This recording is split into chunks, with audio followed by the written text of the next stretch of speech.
किसान भाइयों, दिसंबर महीने की सर्दी जितनी कड़ी है उससे कहीं ज्यादा प्रॉफिट देकर जा सकती हैं ये दोनों सब्जियां दिसंबर माह में लगाने पर। फरवरी और मार्च महीने में इन दोनों सब्जियों के मंडी भाव आसमान छूने वाले हैं।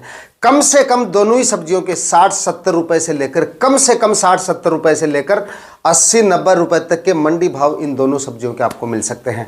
फरवरी और मार्च महीने में जो किसान भाई इन सब्जियों को लगाते हैं उससे कहीं कम बेकार अब लगाने पर होगी आपकी। खर्चा भी आपका कम होगा अब लगाने पर। रोग बीमारियां भी इन दोनों सब्जियों को अब अगर किसान भाई लगाएंगे तो कम आपको देखने को मिलेगी। उत्पादन काफी जोरदार आपको मिल सकता है। मार्केट में डिमांड जिस दिन आपको इनकी हार्वेस्टिंग मिलनी शुरू होगी उस दिन से लेकर अंत तक हाई डिमांड आपको देखने को मिलेगी, क्योंकि मार्केट में सप्लाई कम रहेगी इन दोनों सब्जियों के समय पे और डिमांड एकदम जोरदार रहेगी। इसलिए कम से कम 60-70-80-90 रुपए तक के मंडी भाव इन दोनों सब्जियों के आपको मिल सकते हैं। 1 एकड़ में इन दोनों सब्जियों को लगाकर किसान भाई लाखों का प्रॉफिट एक सीजन में निकाल सकते हैं। आज इस वीडियो में इन दोनों सब्जियों के बारे में आपको पूरी जानकारियां शेयर करूंगा। कौन कौन सी सब्जियां हैं, कब तक आपको लगानी है और हाँ, क्यों ये दोनों सब्जियां आपको ज्यादा प्रॉफिट देके जा सकती हैं, क्यों इन दोनों सब्जियों के मंडी भाव उस समय पे आसमान में रहते हैं। कंप्लीट जानकारियों के लिए वीडियो पे लास्ट तक आपको बने रहना है और ये वीडियो अगर आपके लिए इंफॉर्मेटिव रहे तो इस वीडियो को लाइक और शेयर जरूर कर दीजिएगा। जो किसान भाई चैनल पे नए हैं वो चैनल भी सब्सक्राइब कर लें ताकि खेती से जुड़ी नई नई जानकारियां आपको समय समय पे मिलती रहें। नमस्कार दोस्तों, मेरा नाम है सुरेश और आप देख रहे हैं खेत किसान झुंझुनू। दोस्तों, लगातार सब्जियों की खेती करने वाले अधिकतर किसान भाई ऐसे हैं जो सही समय पर सब्जियां लगाकर लाखों की कमाई कर लेते हैं, लेकिन वहीं पर कुछ किसान भाई ऐसे हैं जो सब्जियां तो लगाते हैं लेकिन एवरेज प्रॉफिट ही मिल पाता है या कई बार नहीं भी मिल पाता है, लेकिन ज़्यादा कमाई उनको सब्जियों से नहीं होती है। और इसका मुख्य कारण यही होता है कि वो सही समय पर सही सब्जी फसल का चुनाव नहीं करते हैं। और जब तक आप सही समय पर सही फसल का चुनाव नहीं करेंगे, सीजन के हिसाब से अगर आप सब्जियों का सिलेक्शन नहीं करेंगे, अगर जब तक आपको ये पता नहीं होगा कि कौन सी फसल कब लगाने पर ज़्यादा मंडी भाव, सबसे ज़्यादा मंडी भाव देकर जा सकती है, तब तक आप सब्जियों से जोरदार कमाई नहीं कर पाएंगे। उत्पादन भले ही आप जोरदार निकाल लेंगे लेकिन प्रॉफिट आपको कोई ज़्यादा नहीं मिलेगा। लेकिन इस प्रकार की सब्जियों को, जो सब्जियां मैं आपको सीजन में बताता हूं, उन सब्जियों को बताए गए समय के अनुसार अगर आप लगाते हैं तो ये सब्जियां एक सीजन में आपकी किस्मत बदल सकती हैं। तो आज इस वीडियो में हम जिन दो सब्जियों के बारे में बात करने वाले हैं, इन दोनों सब्जियों को देश के ज्यादातर क्षेत्रों में आप आसानी से उगा सकते हैं और ज्यादातर क्षेत्रों में इन दोनों ही सब्जियों के हाईएस्ट मंडी भाव और हाईएस्ट उत्पादन आप निकाल सकते हैं। जिनमें से पहले नंबर की दोस्तों हमारी फसल है वो है देसी टिंडसी, जिसको आप देसी टिंडा भी कह सकते हैं। अलग अलग क्षेत्रों में अलग अलग नामों से इसको जाना जाता है, लेकिन दोस्तों मार्केट में इसकी जो डिमांड है गर्मियों में, पूरी गर्मियों में हाईएस्ट डिमांड में रहती है ये फसल। जबरदस्त मंडी भाव, शुरुआत में तो आपको 60-70 रुपए तक के या 80-90 रुपए तक के मंडी भाव भी इसके मिल जाते हैं। उत्पादन भी इस फसल का आप काफ़ी जोरदार निकाल सकते हैं। इस फसल में कोई ज़्यादा रोग बीमारियां भी आपको देखने को नहीं मिलती हैं, कोई ज़्यादा बेगार भी इसमें करने की जरूरत नहीं है, कोई ज़्यादा बहुत ज़्यादा खाद उर्वरकों की भी इसमें आवश्यकता नहीं पड़ेगी। छोटी अवधि की फसल है, थोड़े ही दिनों में, छोटी अवधि के मतलब थोड़े से दिनों में ही आपको उत्पादन देना शुरू कर देगी।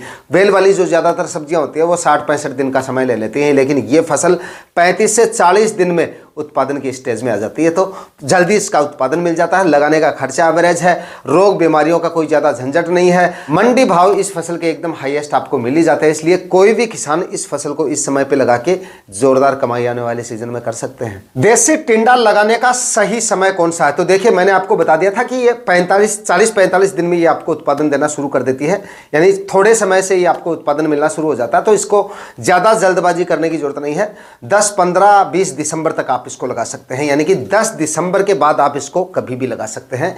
उसके बाद आप दिसंबर के अंतिम सप्ताह तक भी अगर आप इसको लगाते हैं तब भी इससे हाईएस्ट मंडी भाव उस समय पे मिल जाते हैं, यानी कि कोई ज़्यादा जल्दबाजी भी इसके लिए आपको करने की जरूरत नहीं है। जनवरी के पहले सप्ताह में लगाकर भी इससे हाईएस्ट रेट लिया जा सकते हैं, लेकिन एकदम सही जो समय है ना उत्पादन और मंडी भाव के लिहाज से वो है 15 से 20 दिसंबर तक का। इस समय तक आप देसी टिंडे की बुआई जो है वो अपने क्षेत्र में कर सकते हैं। उसके बाद फरवरी माह से आपको इसका उत्पादन जो है वो मिलना शुरू हो जाता है। और दोस्तों, जिन क्षेत्रों में पाले वगैरह नहीं गिरते हैं, यानी कि मिनिमम टेम्परेचर 10-11 डिग्री से नीचे नहीं जाते हैं, 10-11-12 डिग्री तक अगर मिनिमम टेम्परेचर रहते हैं तो उस जगह पे आप अभी भी इसकी बुआई कर सकते हैं, क्योंकि वहाँ पे टेम्परेचर थोड़े जल्दी बढ़ने शुरू हो जाएंगे तो जल्दी आपको इसका उत्पादन जो है वो मिलना शुरू हो जाता है, यानी कि फरवरी के पहले सप्ताह तक वहाँ पर आपको इसका जो उत्पादन है वो मिल सकता है। बाकी जहाँ पे टेम्परेचर काफ़ी ज़्यादा गिर जाते हैं, पले वगैरह गिरते हैं, वहाँ पर इसका उत्पादन जो है आपको फरवरी के मध्य तक या फरवरी के अंतिम सप्ताह तक जो है वो मिलना शुरू होता है। और कई बार सर्दियाँ ज़्यादा गिरने की वजह से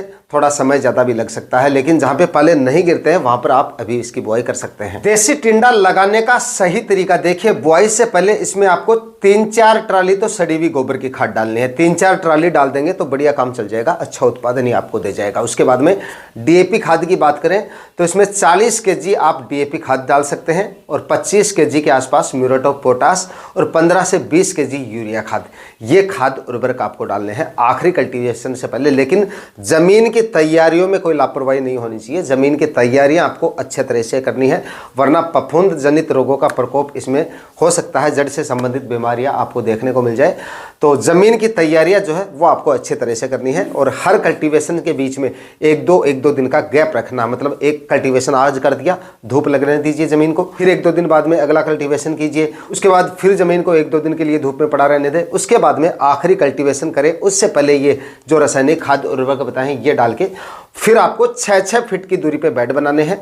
20-25 माइक्रोन की इसमें प्लास्टिक मल्च लगाइएगा और 6-6 फीट की दूरी पे बेड बनाने के बाद में 1-1 फीट की दूरी पर आप बीजों की बुआई कर सकते हैं, वो भी जिगजैग, क्योंकि इसके भी जो प्लांट होते हैं वो कोई ज़्यादा हैवी नहीं होते हैं, बेल ज़्यादा नहीं फैलती हैं, इसलिए 6-6 फीट की दूरी पे जिगजैग आप सीड शोविंग इसकी कर सकते हैं। इसलिए नंबर्स ऑफ प्लांट भी इससे आपके ठीक हो जाएंगे और जगह भी मेंटेन रहेगी और प्रोडक्शन भी आपका बढ़िया निकल जाएगा इससे। मैंने इसमें बताया था कि लगाने का खर्चा भी इसमें आपका एवरेज होता है या थोड़ा कम होता है बाकी सब्जियों के मुकाबले, क्योंकि इसमें मचान वगैरह तैयार करने की जरूरत नहीं है, ज़मीन पे ही आप इसकी खेती कर सकते हैं। चाहे फरवरी में भी अगर आप इसको लगाते हैं तो भी ज़मीन पे ही इसको लगा सकते हैं। उसके बाद में इसमें मतलब अगर दक्षिण भारत में अगर आप इसको लगा रहे हैं तो आपको क्रॉप कवर लगाने की भी जरूरत नहीं पड़ेगी, क्योंकि पाले वगैरह वहाँ पर गिरते नहीं है तो आसानी से ये सर्वाइव कर लेता है।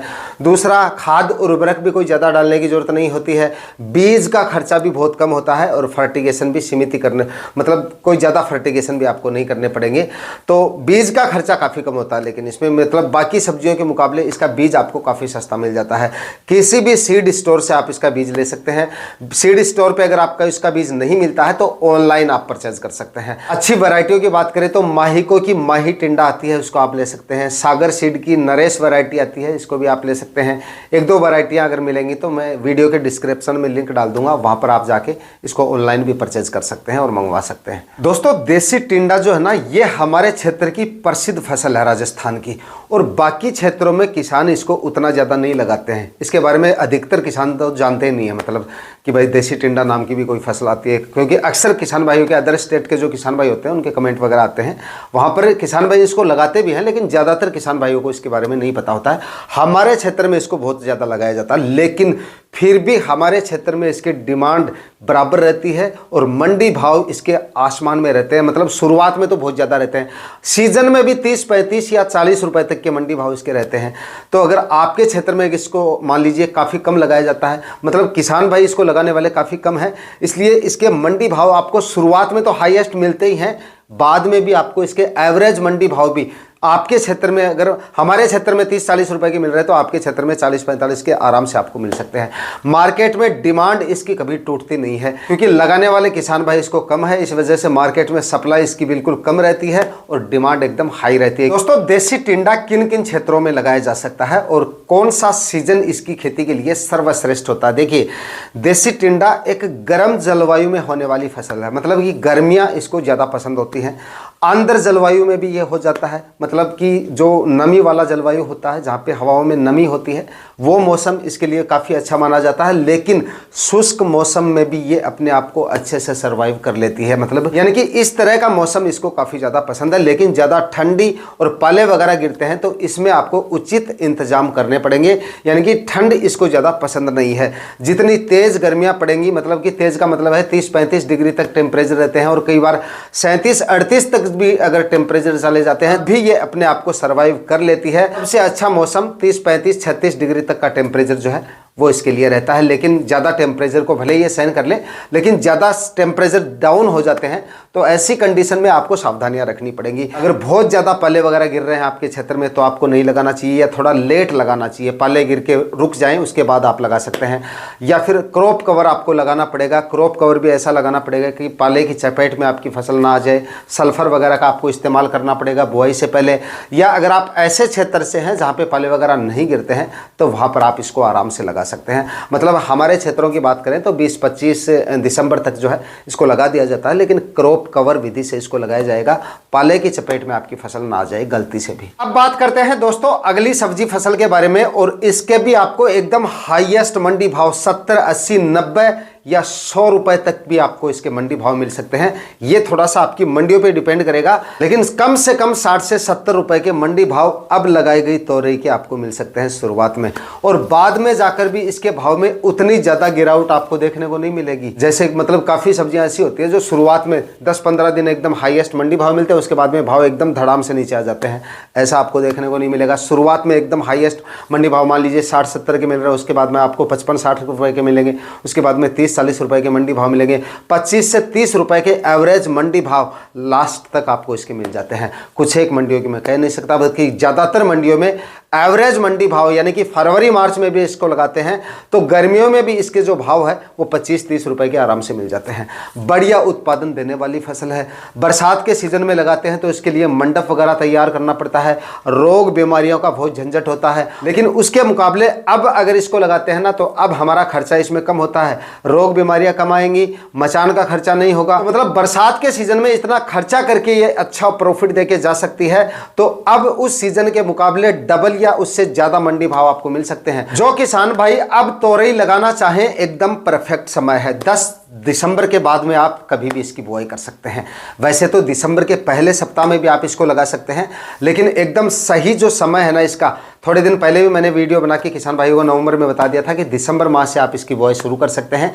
तो 10 दिसंबर से लेकर और दिसंबर का अंतिम सप्ताह तक आप कभी भी इसकी बुआई कर सकते हैं। मतलब इसके लिए भी आपको कोई ज़्यादा जल्दबाजी करने की ज़रूरत नहीं है, क्योंकि ये भी जो है थोड़ी सी ठंड जब पाले वगैरह गिरते हैं, क्योंकि पाले आगे चल के गिरेंगे। मतलब ज़्यादातर मतलब देखा जाता है कि पिछले कई सालों के अगर हम आंकड़े देखें तो लगभग मकर संक्रांति के आसपास जो है वो पाले वगैरह गिरने के चांसेस जो है वो ज़्यादा रहते हैं। यानी कि 10 से लेकर 15 जनवरी तक इसके आसपास पाले वगैरह जो वो ज़्यादा गिरते हैं। तो उस समय तक बेलें अगर काफ़ी ज़्यादा बड़ी हो जाती हैं तो वो उस समय पे जो बड़ी फसलें होती हैं वो पाले की चपेट में आने के चांसेस ज़्यादा रहते हैं, या उनकी ग्रोथ पे काफ़ी ज़्यादा असर पड़ सकता है। अगर हम जल्दी इस प्रकार की फसलों को लगा देते हैं तो सही जो समय है वो दिसंबर का महीना है, इसके लिए कभी भी आप इसकी बुआई कर सकते हैं। इस फसल में दोस्तों आपको खाद उर्वरक थोड़ी ज्यादा मात्रा में डालने पड़ेंगे। 5-6 ट्राली सड़ी हुई गोबर की खाद आपको डालनी पड़ेगी। 50 केजी इसमें आपको डीएपी खाद डालनी पड़ेगी। 30 से 35 केजी म्यूरेट ऑफ पोटाश और 25 केजी यूरिया खाद, 500 ग्राम फंगिसाइड लेना है, और ये आखिरी कल्टीवेशन से पहले डाल लीजिएगा। जमीन की तैयारियां इसके लिए भी आपको प्रॉपर तरीके से करनी पड़ेगी। 3-4 अच्छी तरह से आपको जो है वो कल्टीवेशन करने पड़ेंगे। आखिरी कल्टीवेशन से पहले रासायनिक खाद उर्वरक डाल के 7-7 फीट की दूरी पे बेड बनाइएगा। 25 माइक्रोन के प्लास्टिक मल्च लगाइएगा। उसके बाद में 1-1 फीट की दूरी पे आप इसके बीजों की बुआई कर सकते हैं। ध्यान रहे तोरई के बीजों के जमाव में जो है वो समय बहुत लगता है, और सर्दी में अगर हम लगाते हैं तो जर्मिनेशन में बहुत ज़्यादा दिक्कतें आती है किसान भाइयों के सामने। तो थोड़ा सा ये ध्यान रखें, या तो बीज को पहले थोड़ा सा जर्मिनेशन के लायक बना ले। इसके लिए क्या करना है, गुनगुना पानी लीजिए और धूप के अंदर रख दीजिए। पानी के अंदर बीज डाल के 3-4 घंटे तक बीजों को पानी के अंदर रख लीजिए। उसके बाद में आपको पता चल जाएगा बीज अच्छी तरह से भीग चुके हैं, पानी ले चुके हैं। उसके बाद में बीजों को निकालकर सूती कपड़ा लीजिए, उसमें डालिए और एक खूंटी में लटका दीजिए। पानी पूरा झड़ जाए उसके बाद में पूरी रात भर उसको गर्म स्थान पर रख दीजिएगा, पोटली को, जो बीजों की आपने पोटली बनाई है। उसके बाद अगले दिन आप इन बीजों की बुआई कर सकते हैं। दूसरा, जब पाले वगैरह गिर रहे हैं ऐसे समय पे भी आपको इसकी बुआई नहीं करनी है। जैसे कि कल पाले गिरने की संभावना है और आज मैं बीजों की बुआई कर रहा हूं, या फिर आज मैंने बुआई कर दी और 3-4 दिन बाद में पाले गिर गए, तो ऐसा भी नहीं होना चाहिए। थोड़ा सा मौसम देखकर उसके बाद ही आपको बीजों की बुआई करनी है। जर्मिनेशन हो जाएगा उसके बाद पाले गिर रहे हैं तो कोई दिक्कत नहीं, कि बाद में हम क्रॉप कवर वगैरह लगा देते हैं तो उसके बाद कोई फर्क नहीं पड़ता, लेकिन शुरुआत में जर्मिनेशन में बहुत ज़्यादा दिक्कतें आती है। तो ये थोड़ी सी सावधानियां जो है वो आपको रखनी है। बाकी तोरई अगर आप लगा रहे हैं तो इसमें आपको फर्टिगेशन वगैरह भी बराबर करने पड़ेंगे। दोनों ही फसलों में फ्रूट फ्लाई का अटैक सबसे ज़्यादा देखा जाएगा। ये थोड़ी सी आपके स्प्रे वगैरह जो है वो दोनों ही फसलों में आपको इसके लिए ज़्यादा करने पड़ेंगे। बाकी फरवरी माह में जब क्रॉप कवर हटता है उस समय पे माहू वगैरह का प्रकोप भी होता है, लेकिन ये सारी बीमारियां एक स्प्रे से खत्म हो जाती हैं, ज़्यादा परेशान आपको नहीं करती है। लेकिन फ्रूटिंग स्टेज में आपको फ्रूट फ्लाई के लिए कुछ इंतजाम करने पड़ेंगे। फ्रूट फ्लाई ट्रैप आप लगा सकते हैं, स्प्रे भी आप ले सकते हैं, वो थोड़ी सी आपको सावधानियां रखनी पड़ेंगी। और दोस्तों, बेल वाली सब्जियों में थोड़ी लंबे समय तक चलने वाली और ज़्यादा उत्पादन देने वाली फसल और लगाना चाहते हैं तो ये वीडियो आप ट्राई कर लीजिएगा। आज के वीडियो में इतना ही, मिलते हैं किसी और वीडियो में नए टॉपिक के साथ। तब तक के लिए जय जवान जय किसान।